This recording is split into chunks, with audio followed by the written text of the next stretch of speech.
Sore hari di kota Semarang, langit berwarna jingga pucat, matahari condong perlahan ke barat, dan angin musim kemarau membawa debu tipis menyapu jalanan Pasar Johar. Di sepanjang jalan, deretan warung makan berjajar rapat. Ada yang menjual soto, ada yang menawarkan nasi goreng, ada pula yang penuh dengan asap sate. Di antara semua itu, ada satu warung kecil yang tidak pernah sepi pengunjung. Warung gulai Pak Surya. Warung itu tidak mencolok. Atapnya dari seng yang mulai berkarat, dindingnya dari kayu yang sudah menghitam karena asap dapur bertahun-tahun. Tetapi justru dari kesederhanaannya, keluar aroma gulai yang khas, bau santan, rempah, dan cabai merah bercampur jadi satu, mengalir ke udara, memanggil siapa saja yang lapar untuk mampir. Orang-orang dari berbagai lapisan singgah ke sana, sopir becak, buruh bangunan, mahasiswa, bahkan pegawai kantor yang pulang kerja. Semua rela antre, sebab gulai Pak Surya dikenal murah, tapi rasanya tidak kalah dengan rumah makan besar. Di sebuah meja panjang yang catnya sudah mengelupas, sore itu duduk tiga mahasiswa, Ayu Lestari, Rangga Saputra, dan Maya Santika. Mereka baru saja selesai dari kampus. Hari ini jadwal mereka padat. Ayu baru keluar dari ruang praktikum anatomi. Tubuhnya letih, tapi perutnya keroncongan. "Mas, gulai campur, nasinya agak banyak ya," kata Rangga sambil menyeka keringat di dahinya. Pak Surya hanya mengangguk pelan. Tubuhnya kurus, rambutnya selalu tampak basah oleh keringat. Ia bukan tipe orang yang banyak bicara.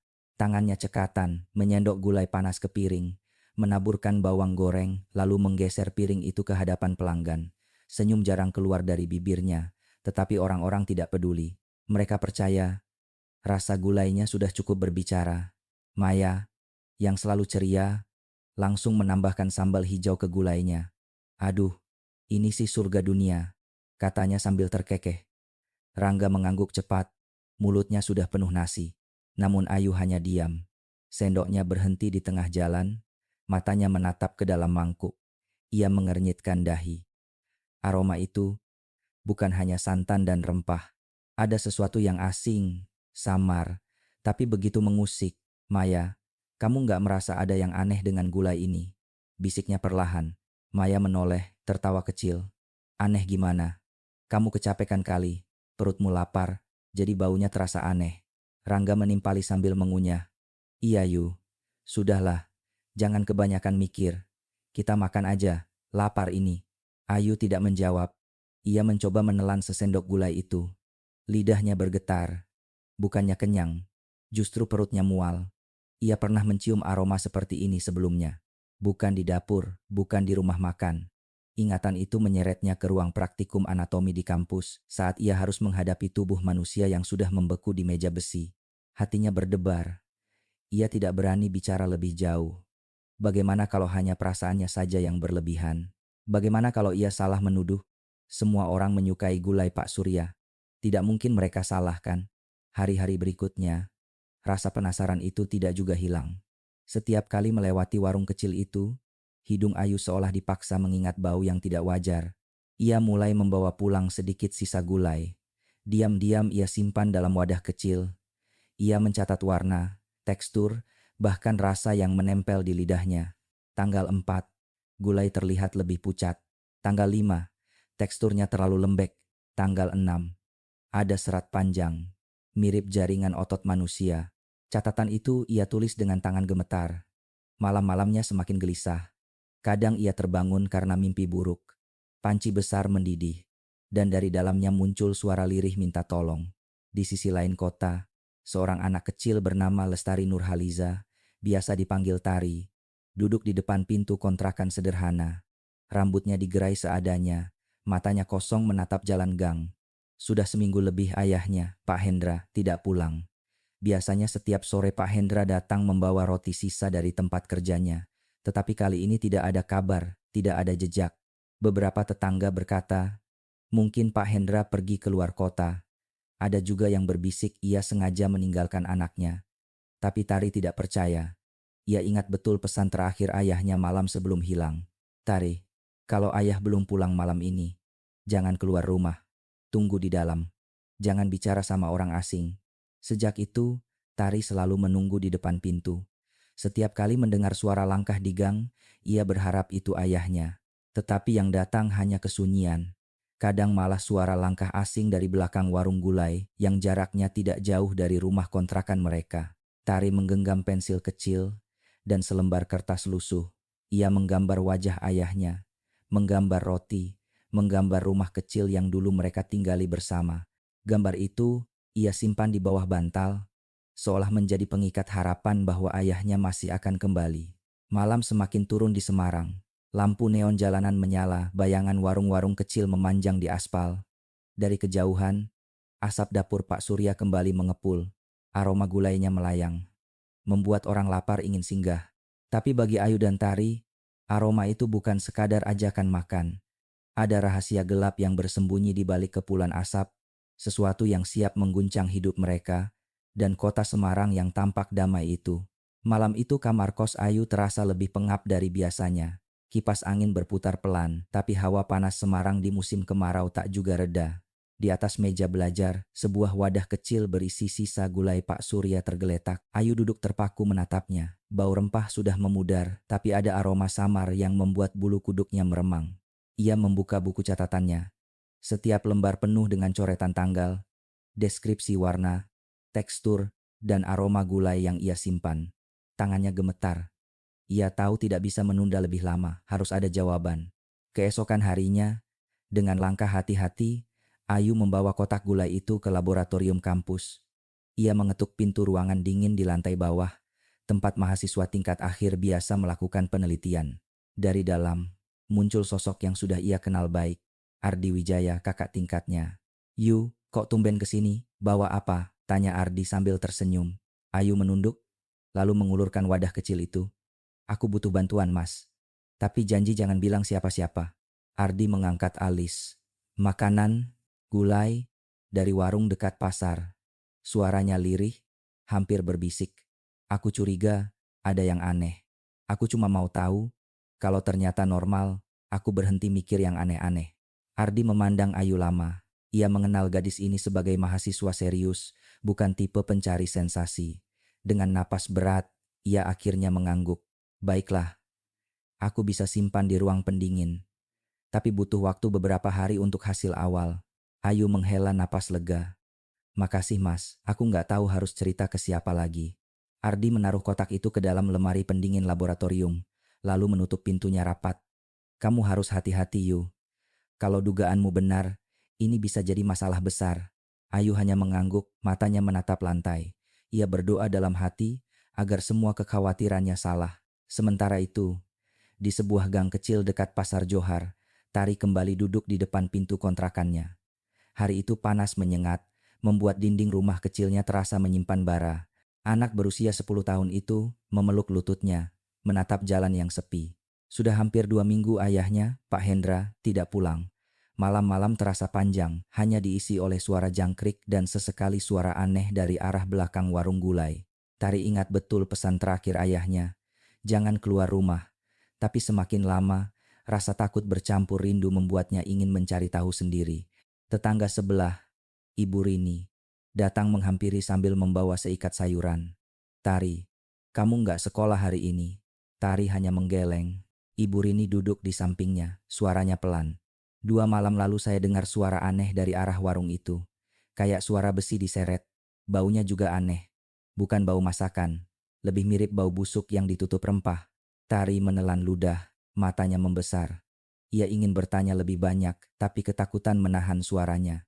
Dalam hati, ia tahu ada sesuatu yang disembunyikan di balik dapur warung itu. Di kampus, Ayu berusaha menjalani hari seperti biasa, tetapi pikirannya tidak pernah lepas dari gulai yang sedang diuji. Malam-malamnya dipenuhi kegelisahan. Ia membaca jurnal ilmiah, mencoba mengalihkan pikiran, namun tak satu pun kalimat benar-benar masuk.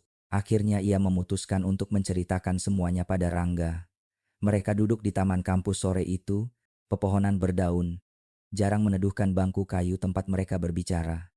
"Rang, aku harus cerita sesuatu. Tapi jangan kaget," kata Ayu dengan suara serak. Rangga menoleh, ekspresinya serius. "Ada apa?" Ayu menghela napas panjang, lalu menjelaskan semuanya.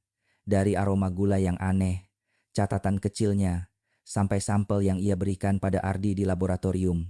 Rangga terdiam lama. Ia menatap Ayu seakan mencari kepastian apakah ini hanya lelucon. Tetapi melihat wajah Ayu yang pucat dan mata yang berair, ia tahu temannya tidak main-main. "Yu," suara Rangga rendah. "Kamu sadar nggak? Kalau benar apa yang kamu duga, ini bukan cuma soal daging basi. Bisa jadi jauh lebih serius."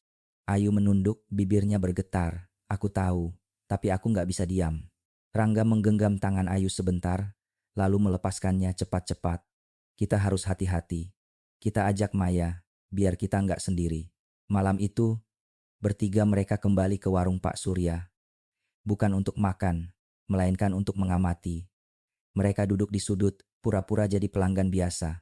Ayu menaruh ponsel di bawah tasnya. Kamera kecilnya menyala diam-diam. Pak Surya tetap seperti biasa, tenang, jarang bicara, tangannya cekatan menyendok gulai. Tapi sore itu ada sesuatu yang berbeda. Dari belakang warung, muncul seorang pria tua membawa karung plastik besar. Wajahnya tertutup masker dan topi. Gerakannya cepat, seperti tidak ingin dilihat orang. Ia masuk lewat pintu samping langsung menuju dapur. Pak Surya menyambutnya dengan suara pelan, nyaris tak terdengar. Tetapi sebuah kalimat berhasil terekam oleh ponsel Ayu. Potongannya harus lebih kecil kali ini. Ketiganya saling pandang. Tidak ada yang berani bicara, tapi jantung mereka berdetak keras. Sementara itu, Tari yang malam itu gelisah akhirnya memberanikan diri keluar rumah. Ia membawa senter kecil, menapaki gang sempit di belakang kontrakannya. Suara langkahnya gemetar, tapi rasa rindunya pada ayah mengalahkan ketakutan. Ia berhenti di belakang warung Pak Surya. Dari celah papan kayu yang longgar, ia mengintip ke dalam dapur. Cahaya lampu redup memperlihatkan sosok Pak Surya sedang mengaduk panci besar. Di sampingnya ada ember tertutup kain. Tari menajamkan pendengaran. Dari dalam ember itu terdengar suara lirih seperti tarikan napas atau rintihan. Lalu suara seorang lelaki, pelan tapi jelas, "Jangan buang yang ini, masih bisa dipakai." Tari menutup mulutnya rapat-rapat, menahan teriakan. Dengan langkah terburu, ia mundur, lalu berlari pulang secepat mungkin. Malam itu, ia menangis tanpa suara. Kata-kata ayahnya kembali terngiang. Kalau ayah belum pulang, jangan keluar rumah. Tapi kini Tari tahu, ada rahasia kelam yang menunggu untuk terbongkar. Tersembunyi di balik aroma gulai yang selama ini dianggap penyelamat lapar. Pagi itu kampus terasa lebih sepi dari biasanya. Matahari baru merayap dari balik genteng, namun panasnya sudah mengusik kulit. Ayu duduk di bangku beton dekat taman kecil, memegang ponsel yang sejak tadi tak henti digenggam. Pesan dari Ardi semalam masih terpampang jelas. Hasil awal sudah keluar. Kita harus bicara langsung. Ayu mengangkat wajah ketika Ardi datang tergesa dengan map bening di tangan. Rautnya tidak seperti biasa, ada kegelisahan yang tak bisa ditutupi. Ia duduk, menatap kanan kiri untuk memastikan tak ada yang memperhatikan. Lalu membuka map itu pelan. "Yu," suaranya merendah. "Aku nggak bisa bilang pasti. Tapi, ada jejak jaringan lunak yang mirip jaringan otot manusia. Bukan bukti final. Ini baru indikasi. Perlu konfirmasi lanjutan." Kata-kata itu jatuh seperti batu di perut Ayu. Tangannya terasa dingin, napasnya memburu. "Mirip manusia?" Ia mengulang pelan, seolah berharap telinganya salah tangkap. Ardi mengangguk berat, komponen proteinnya mengarah ke sana. Ada pola yang tak ditemukan pada daging sapi atau kambing. Tapi ini laboratorium kampus, Yu.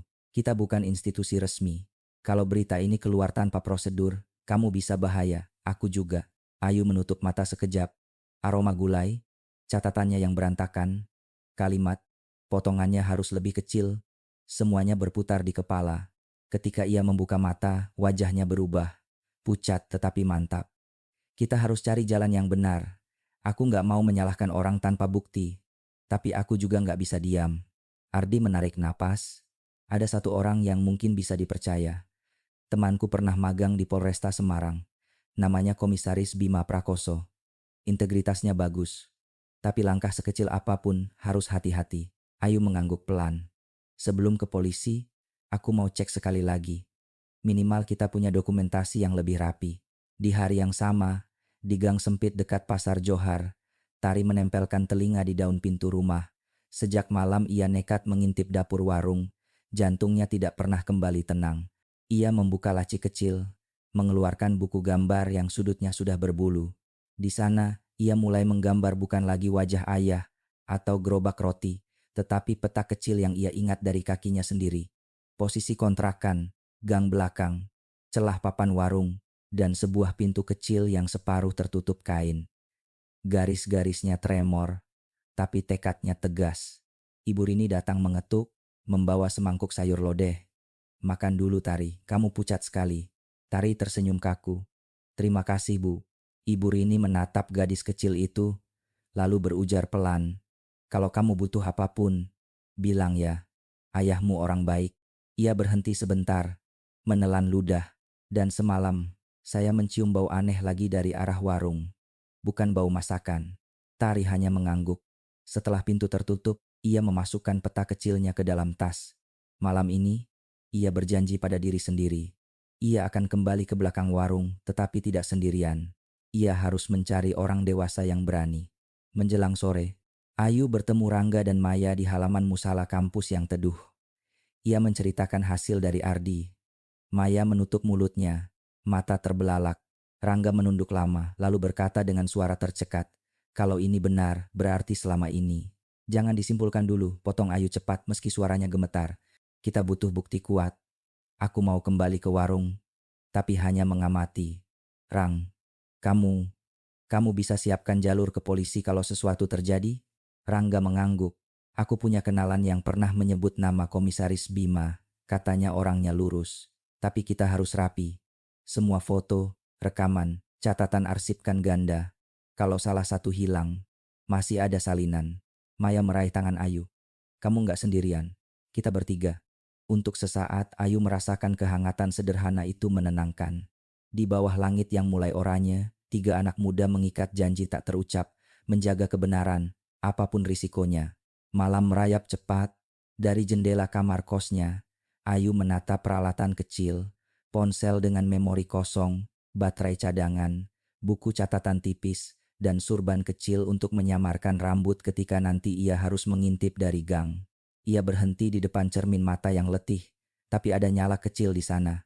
Ia teringat ibunya di kampung yang selalu berpesan, "Kalau hati bilang itu salah, jangan tutup mata." Telepon berdering pelan.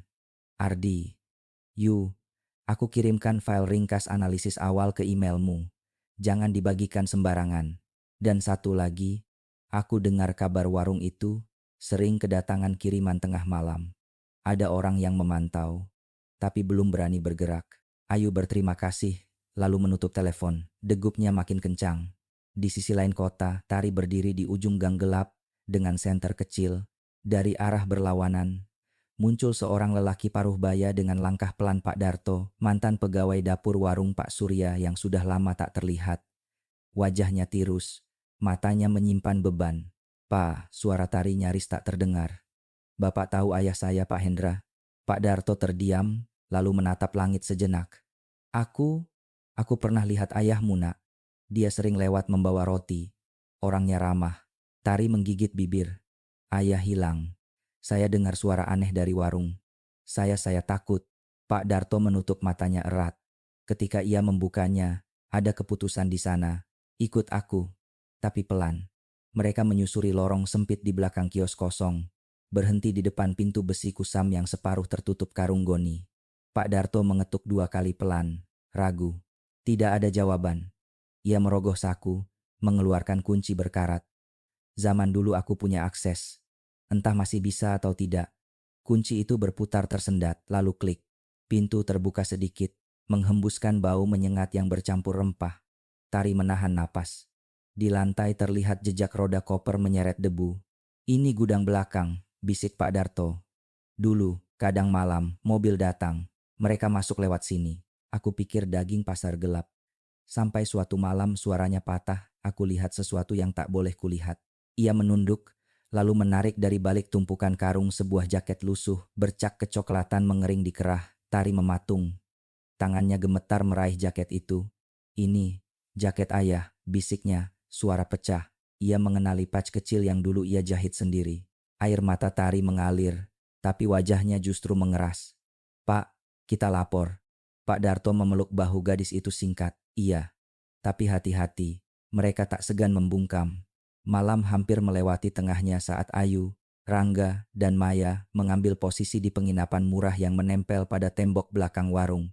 Dari lubang angin kecil, kamera ponsel merekam dapur yang separuh bergoyang oleh asap, jam berdetak lambat. Hanya terdengar desiran kipas dan sesekali denting panci. Pukul 11 lewat. Sebuah van putih berhenti tanpa bunyi berlebihan. Dua lelaki turun, membawa koper hitam. Mereka mengetuk pintu belakang 2 kali. Pintu terbuka. Siluet Pak Surya tampak sebentar, lalu hilang. Rekam, bisik Rangga. Ayu mengarahkan kamera. Maya menahan napas. Beberapa menit kemudian, pintu terbuka lagi. Salah satu lelaki keluar, tangannya berlumuran noda gelap yang tak sepenuhnya tertutup air. Ia mengusapnya ke kain, lalu menoleh kanan kiri dengan gelisah. Di saat itu, ponsel Ayu bergetar singkat. Pesan masuk. Nomor tak dikenal. Berhenti sebelum terlambat. Ayu menatap layar, darahnya serasa surut. Rangga merebut ponsel itu, rahangnya mengeras. Berarti kita di radar mereka. Maya berbisik. Justru itu. Bukti kita benar-benar menyentuh sesuatu. Ayu menelan ludah.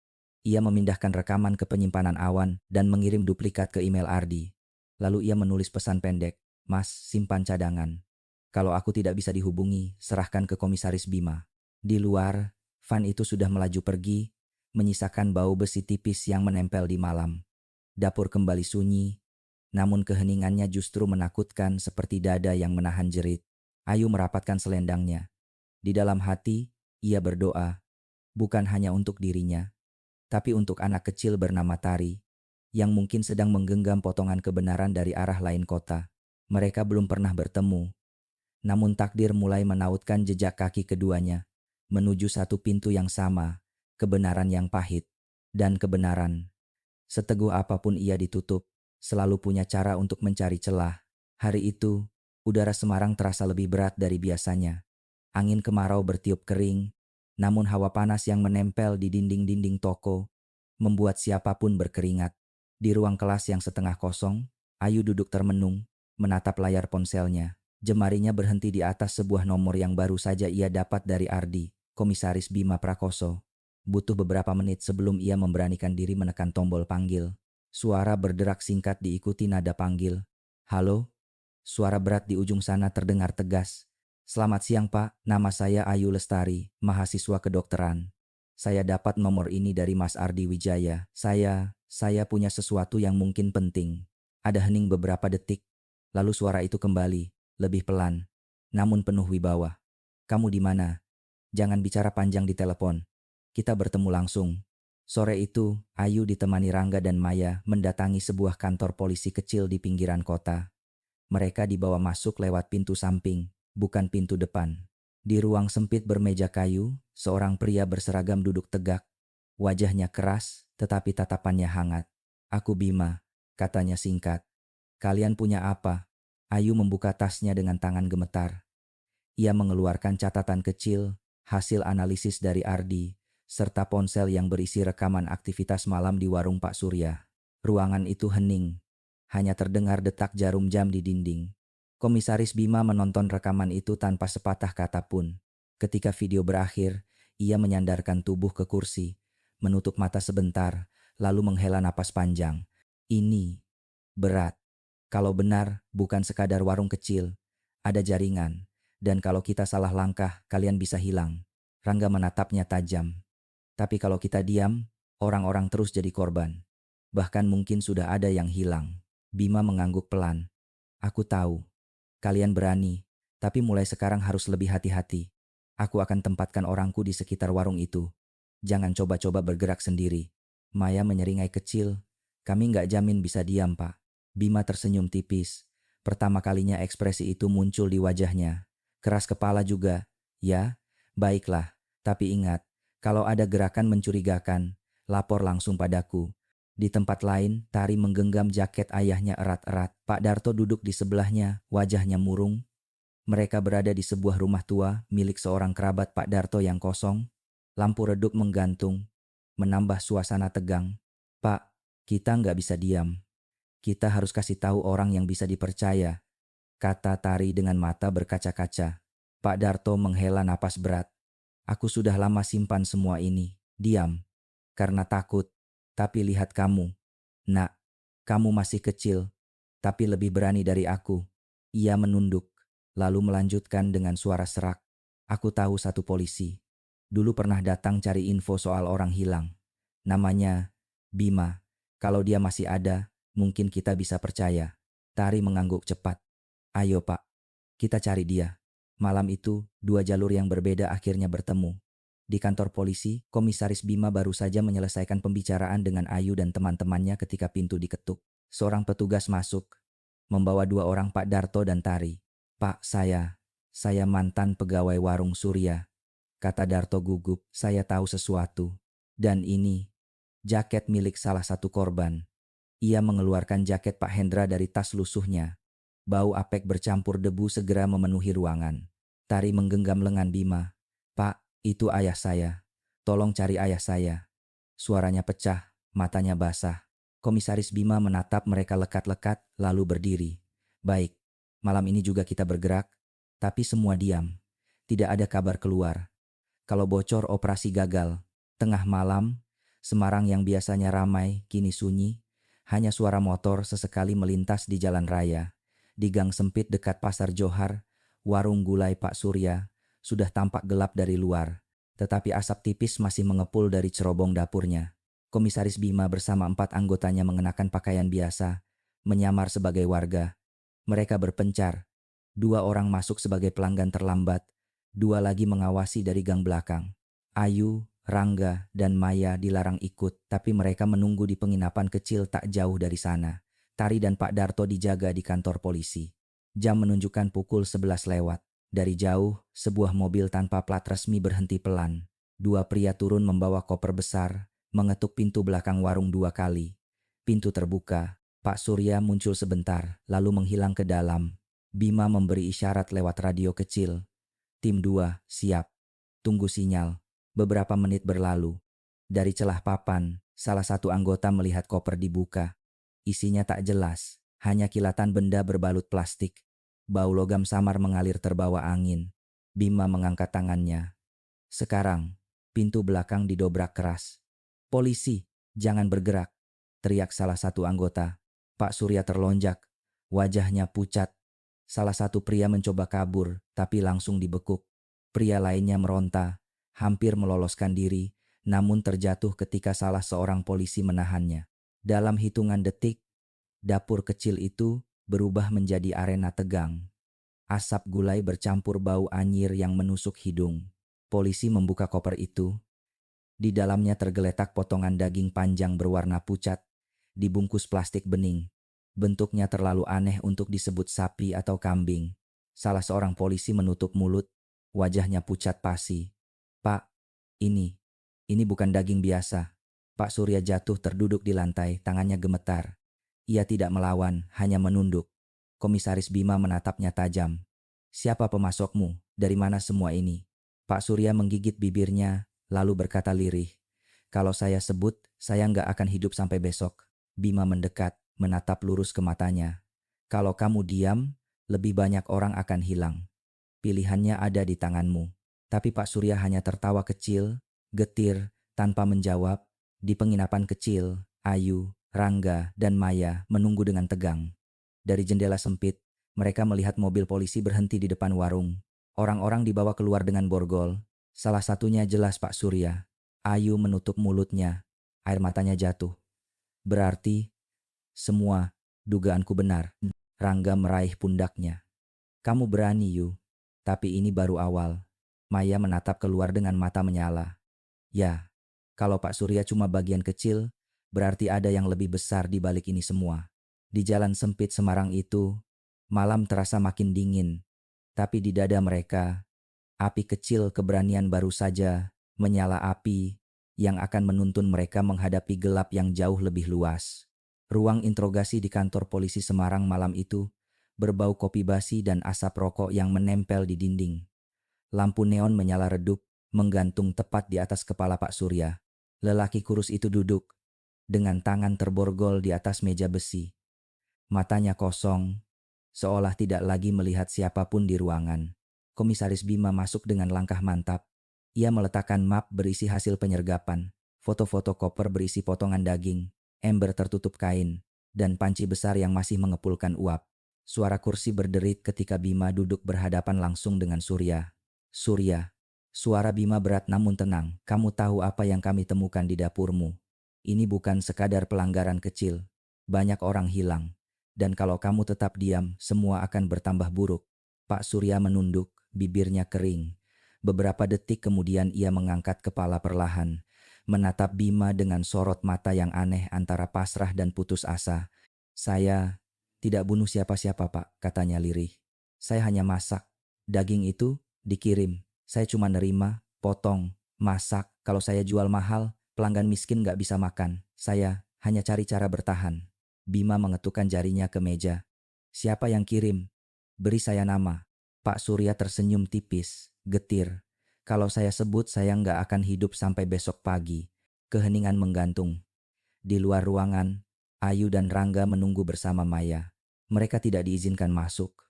Tapi mereka tahu dari wajah tegang polisi yang keluar masuk, bahwa apapun yang sedang dibicarakan, itu jauh lebih besar daripada dugaan mereka. Keesokan paginya, meski polisi berusaha merahasiakan penyergapan, kabar itu bocor ke media lokal. Judul-judul mencolok terpampang di koran dan televisi. Polisi temukan potongan tubuh di warung gulai. Kengerian Semarang. Apakah kita sudah makan daging manusia? Berita itu menyebar cepat. Di pasar, ibu-ibu menangis histeris karena merasa pernah makan di warung Surya. Ada yang muntah di pinggir jalan. Ada pula yang jatuh pingsan. Rumah sakit kecil dipenuhi warga yang panik, minta diperiksa apakah mereka terkontaminasi. Di media sosial, foto warung gulai itu beredar luas. Komentar bercampur antara rasa marah, jijik, dan ketakutan. Anak saya sering makan di sana. Apa berarti? Tulis seorang ibu. Selama ini kita ditipu, dipaksa jadi kanibal. Tulis yang lain. Komisaris Bima menatap layar berita dari kantornya. Rahangnya mengeras. Ia tahu gelombang kepanikan ini sulit dihentikan. Tapi yang lebih ia takutkan, di balik semua hiruk-pikuk itu, ada pihak yang diuntungkan. Di ruangan lain, Ayu duduk memeluk buku catatannya. Maya mondar-mandir tak sabar, sementara Rangga bersandar di dinding. Kalau benar jaringan besar ada di balik ini, berarti Surya cuma pion kecil, kata Rangga dengan nada serius. Maya mengangguk. Tapi siapa yang punya kekuasaan sampai bisa suplai daging manusia ke warung-warung? Ayu menatap meja kosong. Dan berapa banyak warung lain yang ikut terlibat. Suasana hening. Hanya terdengar kipas angin tua yang berdecit. Sementara itu, Tari duduk di ruang tunggu bersama Pak Darto. Gadis kecil itu masih menggenggam jaket ayahnya. Tatapannya kosong, tapi di pipinya masih ada sisa air mata. Seorang polisi muda menghampiri. Dek, kamu harus kuat ya. Kami akan cari ayahmu. Tari mengangguk pelan, meski hatinya tahu, semakin hari harapan itu makin tipis. Tapi ia berjanji dalam hati, kalau ayahnya benar-benar tak kembali, ia akan terus menyuarakan apa yang ia lihat malam itu. Di markas kepolisian, Bima memanggil beberapa orang kepercayaannya. Ia menutup pintu rapat, lalu menyalakan proyektor. Layar menampilkan data hasil uji laboratorium yang dilakukan diam-diam. Jejak jaringan manusia dengan tingkat kecocokan lebih dari 80%. Ini bukan lagi dugaan, kata Bima tegas. Ini fakta. Dan kalau kita gali lebih dalam, saya yakin kita akan temukan jalur distribusi yang jauh lebih luas. Salah seorang anak buahnya angkat tangan. Tapi Pak, kita sudah dapat peringatan dari atasan. Mereka minta kasus ini jangan dibesar-besarkan. Bima menatapnya tajam. Justru karena itu, kita harus hati-hati. Kalau atasan menekan, artinya ada yang mau menutup kasus ini. Dan kalau benar ada jaringan, bisa jadi orang-orang besar ikut terlibat. Ruangan itu sunyi. Semua sadar, mereka bukan lagi berhadapan dengan seorang penjual gulai, melainkan sistem gelap yang berakar dalam. Sore hari, Ayu duduk di taman kampus sendirian. Angin berdebu menyapu halaman, membuat rambutnya berantakan. Ponselnya bergetar sebuah pesan dari nomor tak dikenal. Berhenti mencari. Kamu sudah terlalu jauh, jangan sampai kamu jadi korban berikutnya. Ayu meremas ponselnya, tangan gemetar. Tapi ketika Rangga datang menghampiri, ia menutup layar dan berusaha tenang. Kamu kenapa? Tanya Rangga. Tidak apa-apa, jawab Ayu cepat. Tapi hatinya berteriak. Ancaman itu nyata. Malamnya, di sebuah kafe tua dekat kota lama, dua orang duduk di sudut ruangan. Mereka berpakaian rapi, wajahnya biasa saja, tidak mencolok. Salah satunya membaca koran dengan berita besar tentang warung gulai. Ia tersenyum tipis. Kasusnya bocor, katanya. Yang lain menyesap kopinya perlahan. Biar saja. Surya memang harus jatuh, pion memang selalu dikorbankan. Yang penting jalur utama tetap aman. Mereka tertawa kecil, lalu bangkit meninggalkan kafe. Meninggalkan secarik nota bertuliskan nama perusahaan distribusi daging beku. Di ruang tahanan, Pak Surya berbaring menatap langit-langit, senyum samar muncul di wajahnya. Ia tahu, dengan ditangkapnya dirinya, jaringan besar itu akan tetap bergerak, bahkan mungkin lebih hati-hati dari sebelumnya. Tapi jauh di dalam hatinya, ada sedikit kelegaan. Rahasia itu tidak lagi sepenuhnya tersembunyi. Namun ia juga sadar, nyawanya kini hanya soal waktu. Kota Semarang belum pernah sepanik ini. Sejak kabar warung gulai Pak Surya meledak di media, suasana pasar menjadi berbeda. Para pedagang makanan merasakan penurunan drastis. Pembeli takut, bahkan ada yang lebih memilih berpuasa daripada makan di luar. Warung-warung gulai lain ikut sepi, meskipun mereka tidak ada hubungannya dengan kasus itu. Di balai kota, wartawan berkerumun menunggu pernyataan resmi. Namun, pemerintah daerah masih bungkam. Setiap kali ditanya, jawabannya hanya, kasus masih dalam penyelidikan, mohon masyarakat tetap tenang. Jawaban itu justru membuat warga semakin curiga. Di sisi lain, Komisaris Bima terus dikejar oleh para jurnalis. Ia sengaja menghindar, karena tahu, terlalu cepat berbicara hanya akan membuat musuh-musuhnya bersiap menutup jejak. Malam hari, ia menatap peta besar di kantornya, penuh dengan jarum penanda, lokasi orang hilang, jalur distribusi, dan catatan hasil forensik. Garis-garis merah mulai membentuk pola yang menakutkan. Di kampus, Ayu duduk bersama Rangga dan Maya di kantin yang sepi. Hanya suara sendok dan gelas terdengar. Maya yang biasanya banyak bicara, kini diam. Wajahnya murung. Aku nggak bisa tidur, kata Maya pelan. Setiap malam aku mimpi panci besar, bau aneh, dan suara orang nangis. Ayu menatapnya penuh simpati. Aku juga begitu, Mei. Tapi kita harus kuat. Kalau kita berhenti sekarang, semua sia-sia. Rangga mencondongkan tubuh. Kita nggak bisa terus di garis depan tanpa perlindungan. Kita harus benar-benar masuk ke jalur hukum. Bima sudah berusaha, tapi dia juga ditekan atasan. Aku khawatir kita jadi sasaran. Maya menghela napas panjang. Kalau memang harus jadi sasaran, setidaknya kita sudah coba melawan. Kata-kata itu bergema di kepala Ayu. Ia tahu temannya punya hati berani. Tapi keberanian tanpa perlindungan bisa berubah jadi bumerang. 2 malam kemudian, hujan deras turun membasahi jalanan kota. Ayu sedang mengulang catatan kuliahnya ketika ponselnya berdering. Nomor Rangga. Ayu, cepat ke rumah sakit. Suara Rangga panik. Maya, ditabrak motor. Orangnya kabur. Buku di tangan Ayu terjatuh. Ia berlari keluar, hampir lupa membawa payung. Di bawah guyuran hujan, pikirannya kacau. Sesampainya di rumah sakit, ia menemukan Rangga duduk di lorong.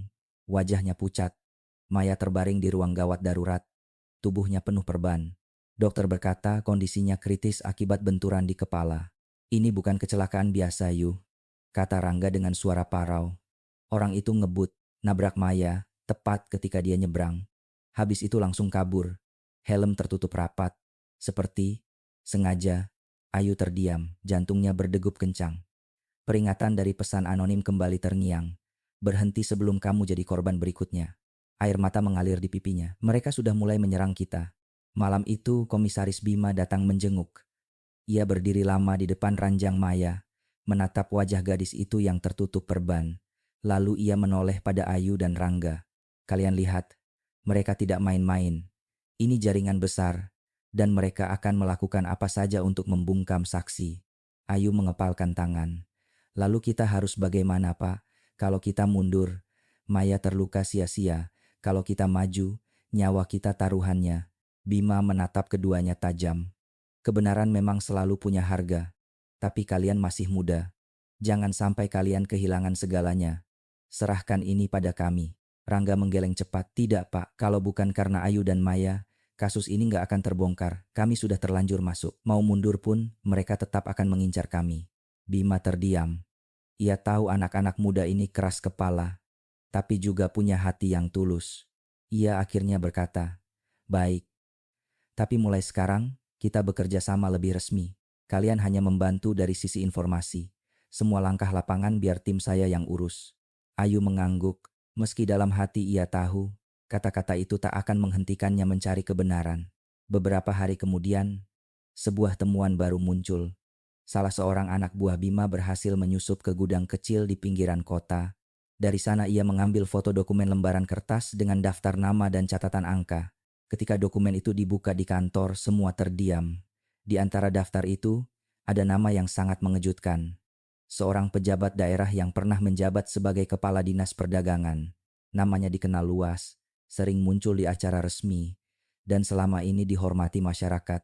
Bima menatap lembaran itu lama. Kalau benar dia terlibat, ini bukan hanya bisnis gelap. Ini sudah menyentuh birokrasi. Ayu meraih kertas itu dengan tangan gemetar.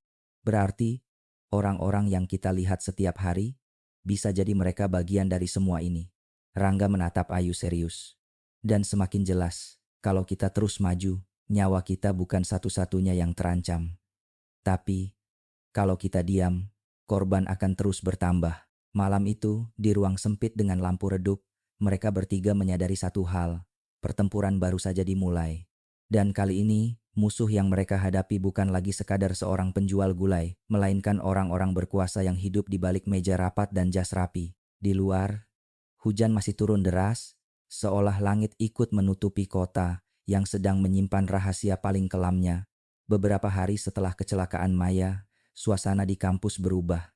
Banyak mahasiswa membicarakan kasus gulai dengan bisik-bisik. Ada yang menyalahkan Ayu karena dianggap mencari masalah, ada yang diam-diam mengaguminya. Tapi bagi Ayu sendiri, semua omongan itu hanyalah bayangan. Yang memenuhi kepalanya hanyalah satu hal, siapa sebenarnya yang berdiri di balik semua ini. Di kantor polisi, Komisaris Bima memanggil tim kecilnya. Ia menunjuk papan besar penuh peta dan catatan. Kita sudah temukan pola distribusi. Daging tidak hanya berhenti di warung Surya. Ada gudang besar di pinggiran kota, dekat jalur truk barang. Seorang anggota tim mengangkat tangan. Tapi Pak, jalur itu selama ini diawasi kepolisian lalu lintas. Kalau gudang sebesar itu bisa lolos, berarti ada orang dalam yang tutup mata. Ruangan hening. Bima menatap anak buahnya satu persatu. Ia tahu dugaan itu masuk akal. Semakin lama, semakin jelas bahwa jaringan ini tidak bisa bergerak tanpa bantuan dari dalam aparat sendiri. Malam itu, Ayu dan Rangga bertemu diam-diam di sebuah warung kopi tua dekat kota lama. Uap kopi hitam mengepul di udara. Ayu menatap catatannya, sementara Rangga memandang jalanan sepi di luar jendela. "Rang," suara Ayu lirih. "Semakin jauh kita masuk, semakin aku sadar. Musuh kita bukan hanya orang-orang bayangan, tapi sistem. Mereka bisa ada di mana saja, bahkan di kepolisian." Rangga menatapnya lama. "Kamu takut?" Ayu menarik napas panjang. "Takut, sangat. Tapi kalau aku berhenti, aku akan dihantui selamanya." "Kamu sendiri?" Rangga tersenyum tipis. "Aku juga takut. Tapi kalau aku bisa terus di sampingmu, aku siap." Ayu menunduk. Wajahnya memerah. Di tengah gelapnya situasi, ada cahaya kecil yang muncul. Sebuah ikatan tak terucap yang membuat mereka tetap bertahan. Keesokan malam, tim Bima bergerak menuju gudang yang dicurigai. Gudang itu tampak tak terurus dari luar. Cat dindingnya mengelupas, pintu besinya berkarat. Tapi di dalamnya, aktivitas mencurigakan berlangsung. Truk-truk tanpa logo datang tengah malam, menurunkan kardus besar ke ruang pendingin. Lewat teropong kecil, Ayu yang nekat ikut bersama Rangga bisa melihat samar-samar. Itu bukan sekadar daging. Lihat tanda di kardusnya, tidak ada label resmi. Rangga menarik lengannya. "Yu, jangan terlalu dekat. Kalau ketahuan, kita bisa hilang begitu saja." Polisi yang menyamar merekam semua pergerakan. Namun saat salah satu dari mereka mencoba mendekat lebih jauh, tiba-tiba alarm kecil berbunyi. Lampu sorot gudang menyala, membuat suasana tegang. "Lari!" teriak salah satu anggota. Mereka buru-buru mundur, hampir tertangkap. Bima menggeram, wajahnya menegang. Mereka sudah tahu kita mengintai. Ada yang bocor, ada yang kasih info. Di kantor polisi, Bima memanggil Ayu dan Rangga, wajahnya keras.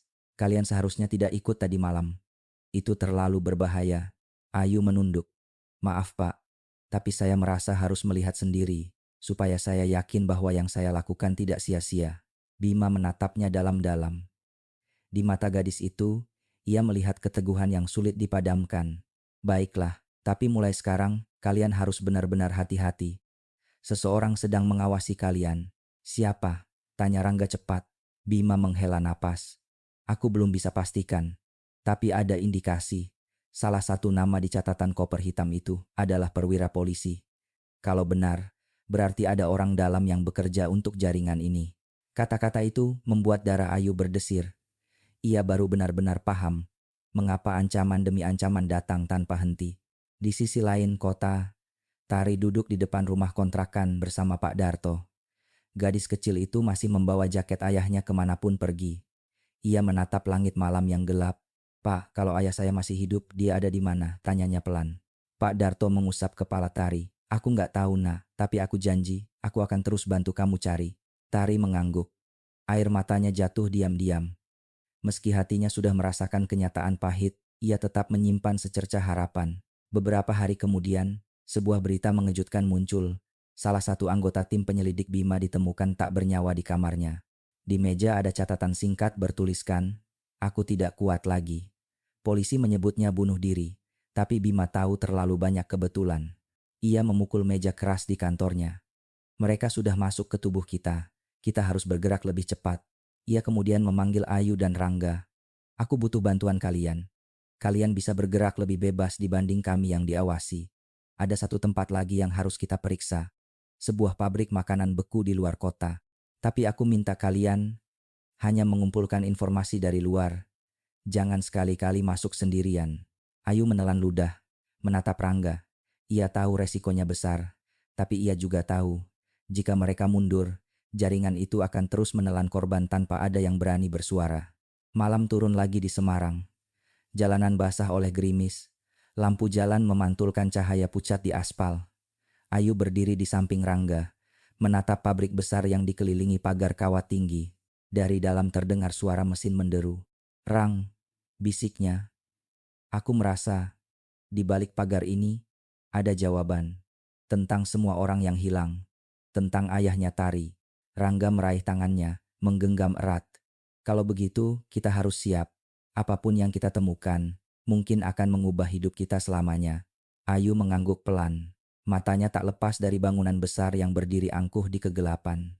Ia tahu, langkah mereka semakin jauh, semakin berbahaya. Tapi ia juga tahu, mundur bukan lagi pilihan. Dan di balik suara mesin pabrik, seolah ada bisikan samar jeritan yang tertahan, menunggu untuk ditemukan. Udara malam di pinggiran Semarang, lembab dan berbau logam. Di depan pagar tinggi yang berkarat, Ayu dan Rangga berdiri diam, bersembunyi di balik semak. Dari kejauhan, pabrik makanan beku itu tampak sunyi, tapi suara mesin menderu terus-menerus dari dalam gedung. Lampu sorot sesekali menyapu halaman, menimbulkan bayangan panjang yang membuat keduanya menahan napas. Rang, lihat itu, bisik Ayu, menunjuk ke arah truk besar yang baru saja masuk lewat pintu gerbang samping. Tidak ada logo, hanya warna putih polos. Dua orang berseragam hitam mengangkat kardus besar dari dalam truk, langsung menuju ke gudang pendingin.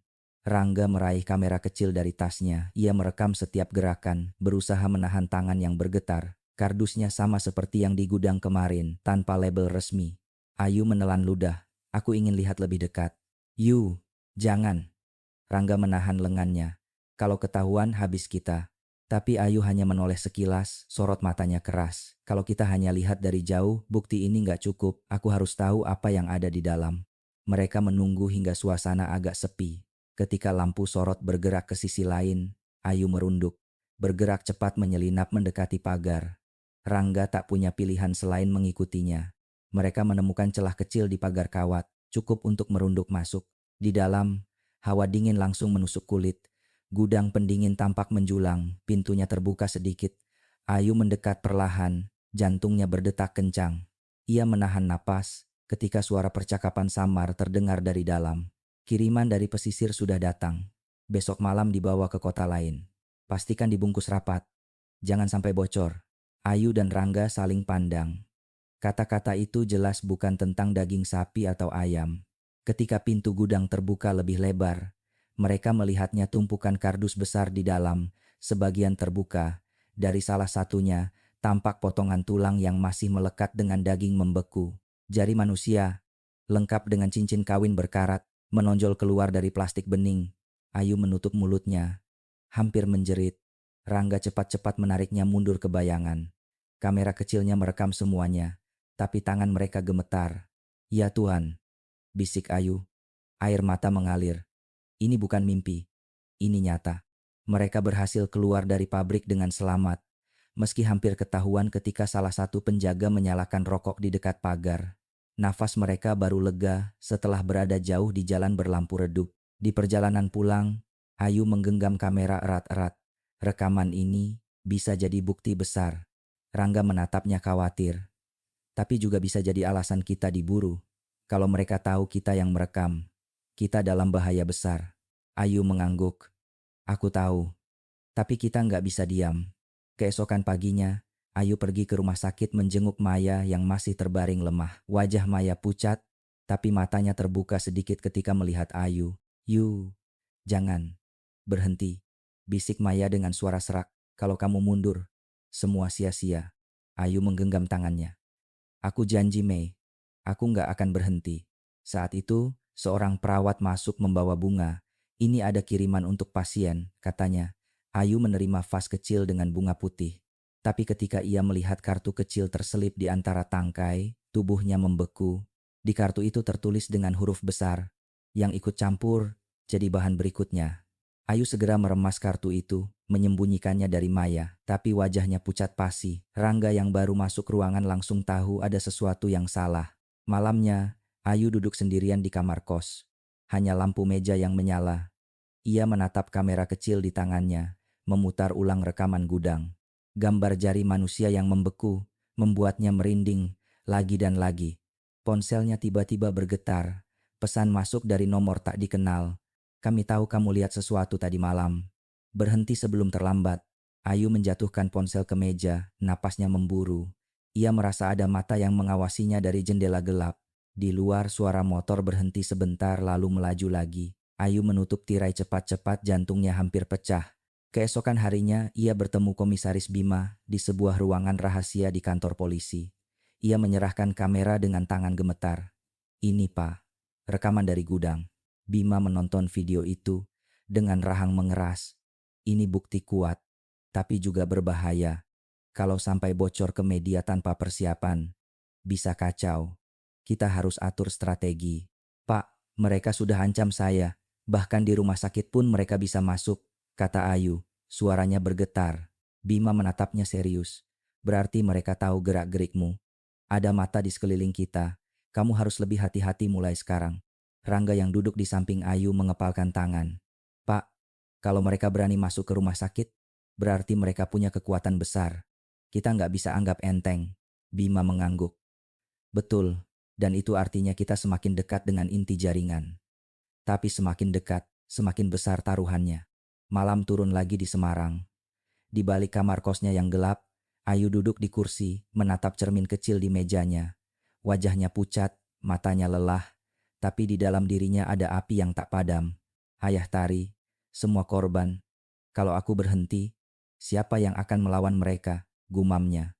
Di luar, angin malam berhembus membawa suara samar dari kejauhan. Suara truk besar yang melintas menuju arah pabrik. Suara itu terasa seperti pengingat bahwa rahasia kelam masih berjalan, tanpa henti. Dan Ayu tahu, waktu untuk sembunyi sudah habis. Pagi itu, langit Semarang berwarna abu-abu. Angin berdebu bertiup dari arah pasar, membawa bau anyir ikan bercampur dengan asap kendaraan. Ayu baru saja keluar dari kos ketika ponselnya bergetar tanpa henti. Notifikasi dari media sosial, grup kampus, bahkan pesan pribadi masuk bersamaan. Dengan tangan gemetar, ia membuka salah satunya. Di layar terpampang sebuah video pendek rekaman dari pabrik makanan beku yang ia ambil bersama Rangga. Potongan tubuh membeku, jari manusia dengan cincin kawin. Video itu sudah tersebar luas. Judulnya mencolok, Bukti mengerikan. Jaringan daging manusia di Semarang. Ayu tertegun, wajahnya pucat. Bagaimana bisa? Ini hanya ada di kamera aku. Rangga yang datang menjemputnya. Buru-buru menarik ponsel dari tangannya. Yu, ini pasti bocor dari dalam kepolisian. Kita kasih rekaman ke Bima kan? Berarti ada orang dalam yang sengaja melepasnya. Ayu memegang kepalanya. Kalau begini, kita nggak aman lagi. Mereka pasti tahu siapa yang merekam. Di seluruh kota, reaksi publik meledak. Warga berbondong-bondong ke kantor polisi, menuntut penjelasan. Ada yang marah sambil membawa poster bertuliskan, "Hentikan teror daging manusia." Ada pula yang menangis karena merasa mungkin pernah menjadi korban tanpa sadar. Di pasar tradisional, pedagang gulai lain ikut jadi sasaran. Warung-warung dilempari batu, bahkan ada yang dibakar massa. Tidak ada yang peduli apakah mereka terlibat atau tidak. Rasa takut berubah jadi amarah buta. Semua orang pikir kita makan manusia. Warung saya jadi hancur, teriak seorang bapak di depan kamera televisi lokal. Pemerintah kota mengeluarkan pernyataan resmi, berjanji mengusut tuntas. Tapi masyarakat sudah kehilangan kepercayaan. Bagi mereka, sistem sudah busuk sejak lama. Di kantor polisi, Komisaris Bima membanting meja keras. Siapa yang sebarkan rekaman ini tanpa izin? Kita belum siap hadapi reaksi publik. Seorang anak buahnya gugup. Kami juga nggak tahu, Pak. Rekaman itu cuma dipegang tim inti. Kalau bocor, berarti ada yang bermain dari atas. Bima menutup wajahnya dengan tangan. Ia sadar benar. Semakin hari semakin jelas bahwa lawan mereka bukan sekadar jaringan gelap, melainkan juga orang-orang berjas yang duduk di kursi kekuasaan. Sementara itu, Ayu dan Rangga bersembunyi di rumah kos seorang teman. Tirai ditutup rapat, lampu dimatikan. Ayu duduk di lantai, menatap ponselnya yang penuh ancaman. Kamu pembuat onar. Hentikan atau hilang. Kami tahu kosmu di mana. Waktumu sebentar lagi. Tangannya bergetar. Rang, mereka tahu kita. Kita harus pergi dari sini. Rangga mengangguk. Kita bisa sembunyi, tapi sampai kapan? Mereka punya mata di mana-mana. Ayu menunduk, air mata jatuh. Aku cuma mau kebenaran, tapi kenapa rasanya kita yang jadi buruan? Rangga meraih tangannya erat. Karena kebenaran selalu menakutkan bagi orang-orang yang hidup dari kebohongan. Tapi kamu nggak sendiri, Yu. Aku di sini.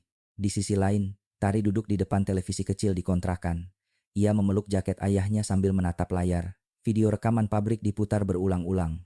Tangisnya pecah. Pak, apa benar ayah ada di sana? Pak Darto, yang duduk di sampingnya menunduk, tak kuasa menjawab. Dalam hati, ia tahu kemungkinan besar Hendra, ayah Tari, sudah jadi bagian dari daging-daging beku itu. Tapi ia tak sanggup menghancurkan harapan kecil di mata gadis itu. Malam hari, Ayu dan Rangga akhirnya menemui Komisaris Bima di sebuah tempat rahasia gudang tua yang dipakai sebagai pos sementara. Bima tampak lebih lelah dari biasanya. Wajahnya kusut. Aku minta maaf, rekaman bocor tanpa sepengetahuanku. Ini jelas permainan orang dalam, kata Bima dengan suara serak. Ayu menatapnya penuh emosi. Pak, saya dan Rangga sekarang diburu. Hidup kami terancam. Apa polisi benar-benar bisa lindungi kami? Bima terdiam lama. Aku janji akan lakukan yang bisa. Tapi kalian juga harus siap. Karena sejak rekaman ini muncul, kalian sudah jadi simbol perlawanan. Musuh tidak akan berhenti mengejar. Rangga menghela napas berat. Jadi apa langkah kita sekarang? Bima membuka map tebal berisi foto-foto. Kita harus bongkar jalur distribusi. Pabrik hanyalah pintu depan. Di belakangnya ada perusahaan besar, punya izin resmi, tapi jadi kedok. Dan dari nama yang kita temukan, ada pejabat tinggi yang terlibat. Ayu membeku. Siapa? Bima menatapnya tajam. Kepala dinas perdagangan yang masih aktif. Ruangan itu sunyi. Nama itu bukan asing bagi Ayu, ia sering melihat wajah pejabat itu di baliho kota, tersenyum ramah di samping slogan pembangunan. Beberapa hari berikutnya, berita semakin panas. Media nasional turun ke Semarang, meliput langsung. Demo besar pecah di depan balai kota. Ratusan orang menyalakan lilin, membawa foto orang hilang. Suara teriakan bercampur tangis memenuhi udara malam. Di tengah kerumunan, seorang ibu berteriak histeris. Anakku hilang 3 bulan lalu. Kalau dia ada di pabrik itu, aku minta jawabannya. Kemarahan rakyat kini bukan hanya soal gulai. Ini sudah jadi simbol perlawanan terhadap sistem yang dianggap busuk. Malamnya, Ayu menulis di buku catatannya. Tangannya gemetar, tapi ia terus menulis. Jika aku hilang suatu hari nanti, aku ingin dunia tahu aku tidak menyesal. Aku memilih melawan, meski aku takut, karena lebih menakutkan lagi kalau aku diam. Rangga masuk membawa segelas air. Ia membaca tulisan itu sekilas, lalu menatap Ayu. Jangan bicara soal hilang, Yu. Kita masih punya banyak yang harus dilakukan. Ayu tersenyum lemah. Aku hanya ingin siap, Rang. Karena aku tahu, semakin dekat kita ke kebenaran, semakin cepat mereka ingin menyingkirkan kita. Di luar, suara sirene polisi meraung. Tapi Ayu tidak tahu apakah suara itu datang untuk melindungi atau justru untuk membungkamnya. Suara teriakan massa bergema di jalanan Semarang. Ratusan orang berbaris membawa spanduk besar, bertuliskan, "Usut tuntas jaringan daging manusia," dan "Hentikan perlindungan untuk penjahat." Lilin menyala di tangan mereka, cahaya kuning bergetar ditiup angin malam. Dari atas balkon balai kota, beberapa pejabat menatap kerumunan itu dengan wajah kaku. Salah satunya adalah Kepala Dinas Perdagangan, nama yang baru saja muncul dalam catatan penyelidikan. Ia tetap tersenyum, melambaikan tangan seolah-olah tidak tahu apa yang terjadi. Di sisi lain jalan, Ayu berdiri di antara kerumunan bersama Rangga. Ia merapatkan jaketnya, mencoba menutupi wajah, tapi ia tahu banyak orang mulai mengenalinya dari berita. "Ayu, kita nggak bisa lama-lama di sini," bisik Rangga. "Kalau ada yang memanfaatkan suasana, kamu bisa jadi target." Ayu mengangguk pelan, tapi matanya tak bisa lepas dari wajah-wajah warga yang berteriak. Ada marah, ada takut, ada juga putus asa. Mereka membawa foto anggota keluarga yang hilang, menaruhnya di bawah lilin-lilin kecil. "Rang, lihat mereka. Kalau kita mundur, siapa yang akan membela mereka?" Suaranya lirih, tapi penuh tekad. Sementara itu, di markas kepolisian, suasana memanas. Sebagian perwira senior menekan Komisaris Bima agar menutup kasus. "Ini sudah terlalu jauh, Bima," kata salah satu pejabat dengan suara keras. "Kamu bikin nama institusi jelek. Hentikan investigasi ini." Bima menatap balik dengan dingin. "Kalau kita berhenti, berarti kita ikut jadi bagian dari mereka. Aku tidak bisa." Suasana ruangan menegang. Ada yang diam menunduk, ada yang saling pandang penuh curiga. Semua sadar, barisan polisi sendiri mulai terpecah antara yang setia pada kebenaran dan yang sudah lama terikat kepentingan gelap. Di luar ruangan, seorang anggota muda mendekati Bima dengan gugup. "Pak, hati-hati. Ada kabar, beberapa nama di kepolisian sendiri ada di daftar koper hitam itu." Bima menghela napas berat. Ia tahu, artinya setiap langkahnya kini diawasi bukan hanya musuh dari luar, tapi juga rekan di dalam. Di kampus, Ayu mulai merasa terasing. Sebagian teman menjauhi, takut ikut terseret. Ada yang berbisik, ada yang terang-terangan menuduh. "Kamu cari masalah sendiri, Ayu. Gara-gara kamu, kita semua jadi ketakutan," seru seorang mahasiswa dengan nada tinggi. Ayu hanya menunduk, menahan sakit hati. Rangga mencoba membela, tapi Ayu menahannya. "Biarkan saja, Rang. Mereka nggak salah. Mereka hanya takut." Namun di dalam hatinya, Ayu semakin terpojok. Ia mulai merasa kemanapun melangkah, ada mata yang mengikuti. Pesan ancaman terus datang. "Waktumu tinggal sedikit. Berhenti bicara, atau keluargamu ikut hilang." Malam-malamnya penuh mimpi buruk. Setiap suara motor yang berhenti di depan kos membuatnya merinding.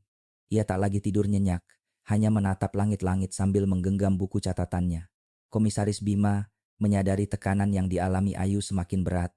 Suatu sore, ia menemui Ayu dan Rangga di rumah aman sederhana yang dipinjam dari seorang kenalan. "Aku tahu kalian lelah," kata Bima. "Tapi percayalah, kebenaran makin dekat. Demo rakyat membuat mereka goyah, tapi justru itu artinya kalian juga makin berbahaya di mata mereka."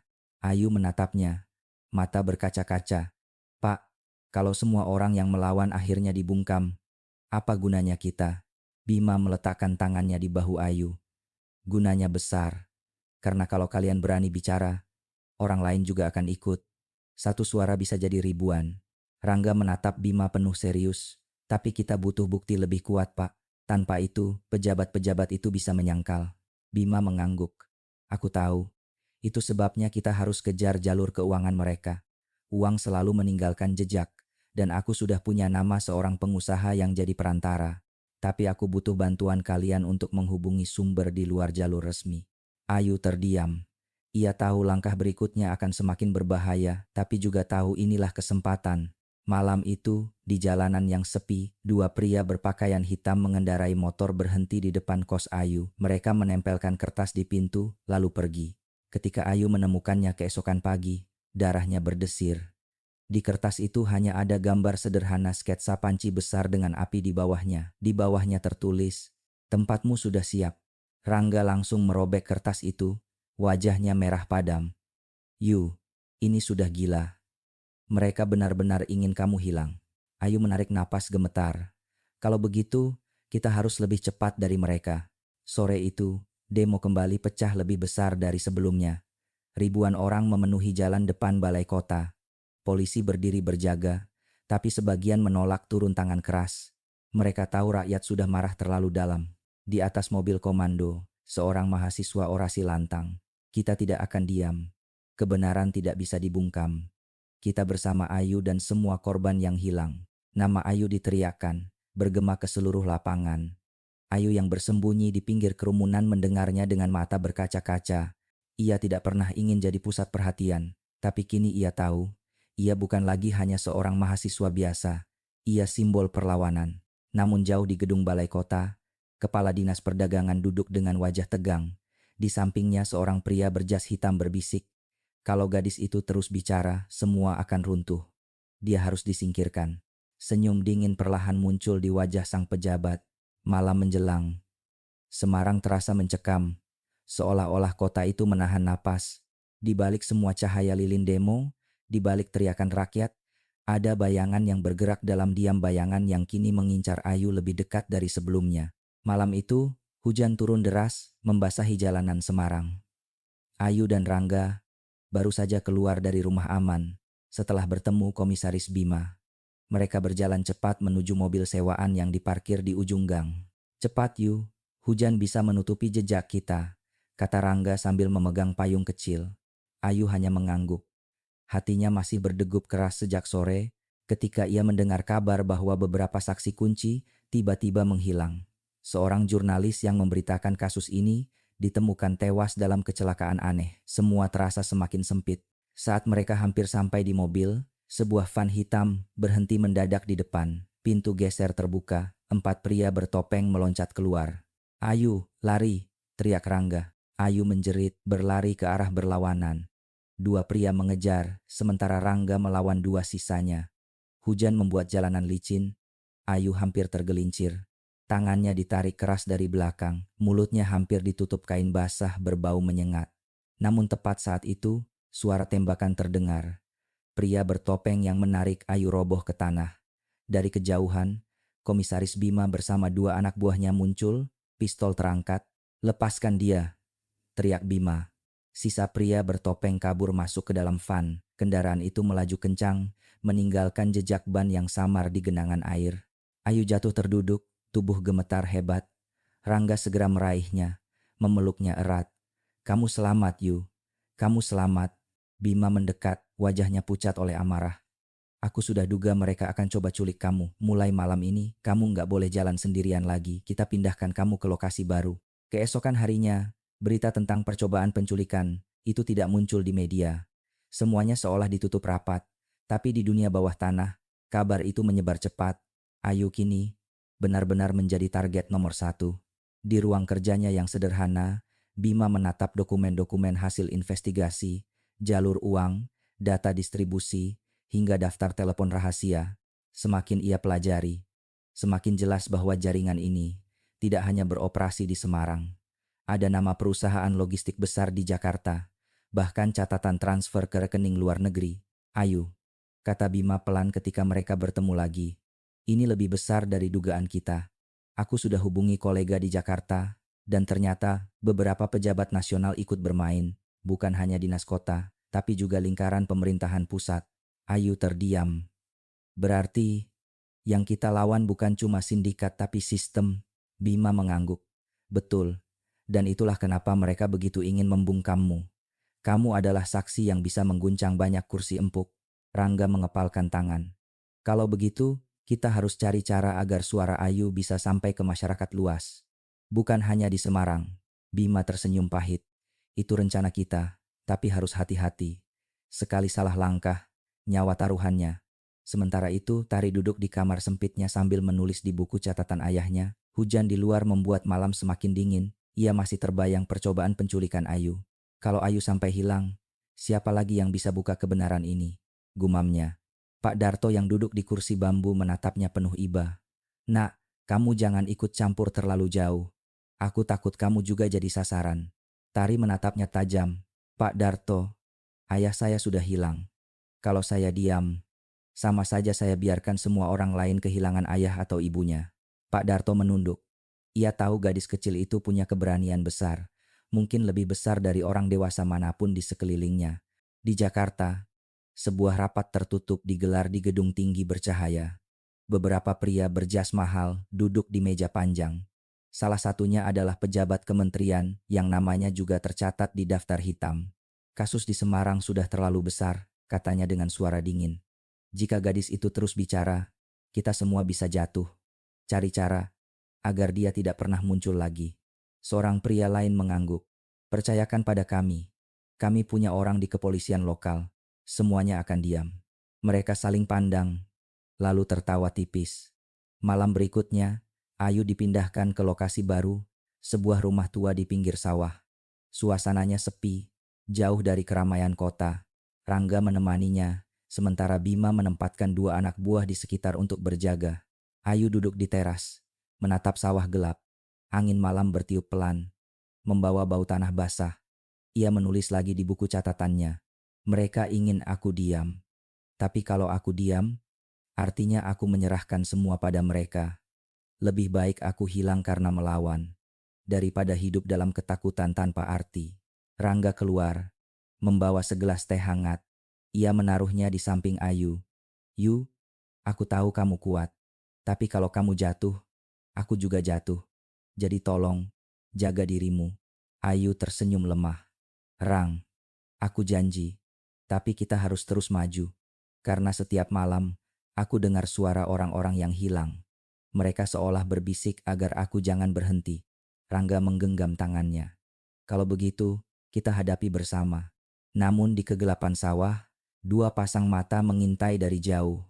Mereka memantau rumah itu dengan teropong malam. Salah satu dari mereka menyalakan radio kecil. Target ada di lokasi. Menunggu instruksi. Suara dari seberang menjawab singkat. Jangan buru-buru. Besok malam, kita habisi. Ayu tidak tahu bahwa waktu semakin sempit. Di luar sana, bayangan hitam sudah mendekat, siap menutup semua cahaya yang berusaha ia nyalakan. Malam itu langit Semarang gelap pekat tanpa bintang. Rumah aman tempat Ayu bersembunyi terasa sunyi. Hanya suara jangkrik bersahut-sahutan dari arah sawah. Rangga duduk di kursi kayu sambil membersihkan kamera kecilnya, sementara Ayu menulis di buku catatan dengan cahaya lampu minyak. Aku masih merasa ada yang mengintai, Rang, kata Ayu pelan. Rangga mengangkat kepala. Wajar, Yu. Mereka memang sedang memburu kita. Tapi tenang, ada dua polisi berjaga di luar. Ayu tersenyum pahit. Aku ingin percaya, tapi aku tahu, kadang bahaya justru datang dari orang yang kita pikir melindungi. Tepat tengah malam, deru mesin mobil terdengar dari kejauhan. Awalnya samar, lalu semakin jelas. Ayu dan Rangga saling pandang. Rang, itu bukan patroli biasa kan? Suara Ayu bergetar. Rangga mengintip lewat celah jendela. 3 mobil hitam berhenti di pinggir jalan. Dari dalamnya turun belasan pria bersenjata. Mereka bergerak cepat menuju rumah. Ya Tuhan, mereka menemukan kita. Rangga buru-buru memadamkan lampu minyak. Ayu, sembunyi di bawah meja, jangan keluar sampai aku bilang. Tapi sebelum mereka sempat bergerak, pintu depan didobrak keras. 2 polisi yang berjaga di luar roboh tanpa sempat melawan. Ayu menjerit kecil. Rang, mereka polisi atau bukan? Rangga menatap ngeri. Beberapa pakai seragam, tapi aku yakin mereka bukan di pihak kita. Tembakan menggema, kaca jendela pecah berhamburan. Rangga menarik Ayu ke dapur, mencari jalan keluar lewat pintu belakang. Tapi di sana sudah ada 2 pria bertopeng menunggu. Salah satunya mengangkat pistol. Jangan melawan. Serahkan gadis itu. Rangga maju melindungi Ayu. Kalau mau, lewat mayatku dulu. Pertarungan singkat terjadi. Rangga berusaha melawan dengan tangan kosong, berhasil menjatuhkan satu pria, tapi pistol yang lain sudah diarahkan tepat ke kepala Ayu. Diam atau dia mati, bentak pria itu. Ayu menahan napas, tubuhnya kaku. Tiba-tiba, suara peluit keras terdengar dari arah sawah.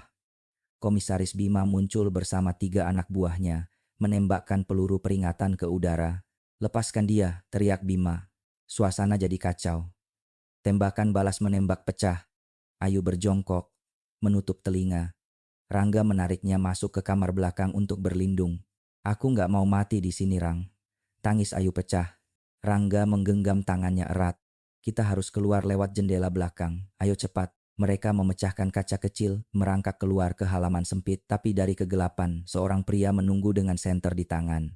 Wajahnya terlihat jelas di bawah cahaya singkat itu. Salah satu polisi yang seharusnya berjaga di rumah aman.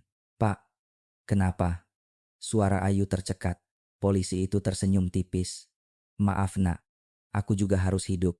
Mereka bayar lebih mahal daripada sumpahku." Ayu membeku. Inilah pengkhianatan yang ia takutkan. Pria itu mengangkat pistol. Tapi sebelum pelatuk ditarik, peluru dari arah lain menghantam bahunya. Ia roboh dengan teriakan kesakitan. Komisaris Bima muncul, wajahnya merah oleh amarah. "Kau khianati seragamu sendiri," bentak Bima. Ayu dan Rangga berlari menembus sawah basah, lumpur melekat di kaki mereka. Di belakang, suara tembakan terus meletus. Hujan mulai turun deras, membuat malam semakin kacau. "Rang, kita kemana?" teriak Ayu di tengah deru hujan. "Ke jalan besar, cari warga."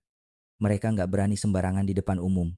Tapi sebelum mereka sampai, 2 pria bertopeng menghadang dengan parang panjang. Ayu menjerit, Rangga menyiapkan kayu patahan untuk bertarung. Saat parang hampir mengayun, sebuah mobil pick-up tua berhenti mendadak. Pintu terbuka, Pak Darto muncul sambil berteriak, "Cepat naik, ayo cepat." Tanpa pikir panjang, Ayu dan Rangga melompat ke bak mobil. Pak Darto menginjak gas, mobil melaju kencang meninggalkan sawah yang kini berubah jadi medan perang. Dalam mobil, Ayu menangis terisak, tubuhnya gemetar tak terkendali. "Aku hampir mati, Rang. Kalau bukan karena Pak Bima dan Pak Darto, aku sudah dibawa mereka." Rangga memeluknya erat. "Tapi kamu masih di sini, Yu. Itu yang penting." Pak Darto menoleh sekilas dari kursi depan. "Kalian nggak bisa tinggal di kota lagi. Mereka punya mata di mana-mana.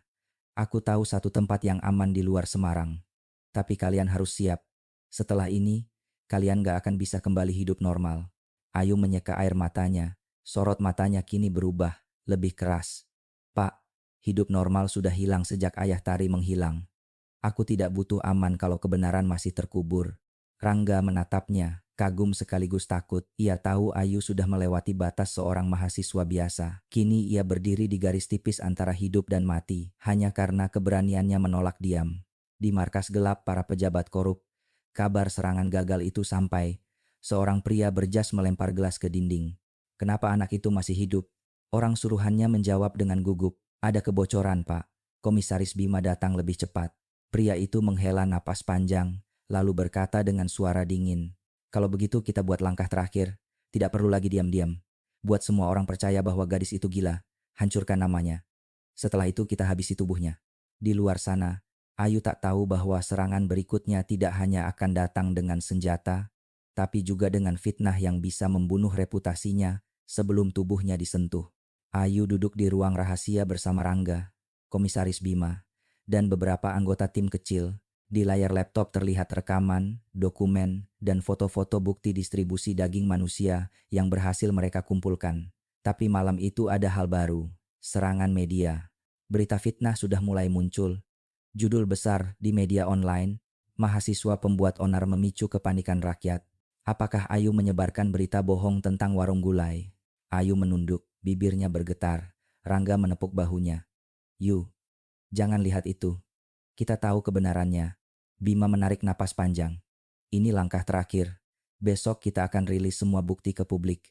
Aku sudah koordinasi dengan media yang bisa dipercaya. Kita harus buat mereka melihat fakta, bukan fitnah." Ayu menatap layar, matanya menyala. Kalau ini berhasil, semua orang akan tahu.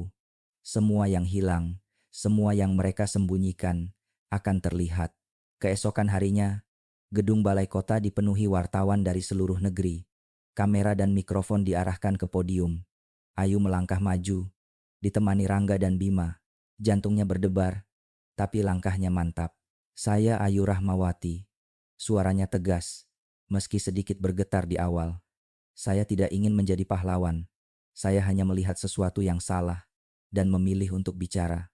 Layar besar di belakang mereka menampilkan dokumen, rekaman, dan foto-foto yang membuktikan jaringan gelap distribusi daging manusia. Sorot kamera membelah wajah pejabat yang hadir. Beberapa mulai pucat, beberapa mencoba menutup muka. Sistem ini tidak hanya menyembunyikan pelaku, tapi juga pelindungnya. Ada yang di pemerintahan, ada yang di kepolisian, dan ada yang berpura-pura menjadi orang baik di depan publik. Lanjut Ayu. Suaranya semakin lantang. Dan kalau kita terus diam, kejahatan ini akan terus terjadi. Korban akan bertambah. Saya berbicara untuk mereka yang tidak bisa bersuara. Teriakan dari kerumunan terdengar, beberapa orang menangis.